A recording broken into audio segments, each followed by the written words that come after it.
இயேசு கிறிஸ்து வருகிற வரைக்கும் இது ரகசியம்னு பவுல் எழுதுறார். இத மறைச்சு வச்சிருந்தாராம். இயேசு கிறிஸ்துவின் நாமத்தை மறைச்சு வச்சிருந்தாராம். சுவிசேஷம் என்கிற ரகசியத்தை மறைச்சு வச்சிருந்தாராம். ஏன்னா சுவிசேஷங்கிறது பரலோகத்துக்கு போகிற வழி.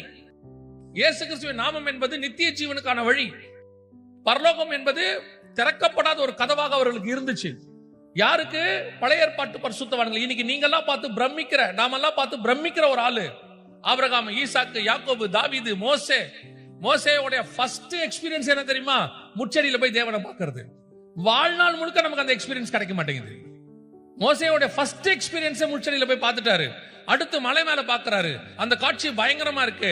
அந்த ஆள் அதுக்கு திருப்தியே ஆவல பாருங்க. அதுக்கப்புறம் கேட்கிறாரு, முகமுகமாய் பார்க்கணும், நான் உங்களுடைய மகிமையை பார்க்கணும். அப்படி இவ்வளவு பர்ஃபெக்டா வாழ்ந்த ஒரு ஆளை பத்தி வசனம் சொல்லுது. எபிரேயர் 11ல வாக்குத்தத்தம் பண்ணப்பட்டதை அடையாமல் போனார்கள். அப்போ பின்னாடி வர வேண்டிய நீங்களும் நானும் பூர்ணப்படுத்த வேண்டியவர்கள் இருக்கு. நீங்களும் நானும் என்ன அடிப்படையில் ஆவிக்குரிய வாழ்க்கை வாழ்ந்து கொண்டிருக்கிறோம்? உங்களாலேயும் என்னாலேயும் அதை பண்ண முடியுமா? நீங்களும் நானும் அந்த பூர்ணப்படுத்துற இடத்துக்கு இருக்கிறோமா? இந்த ஆராய்ச்சி தான் இப்ப நீங்க பண்ண வேண்டியது. நம்மை நாமே நிதானித்து அறிந்தோமானால்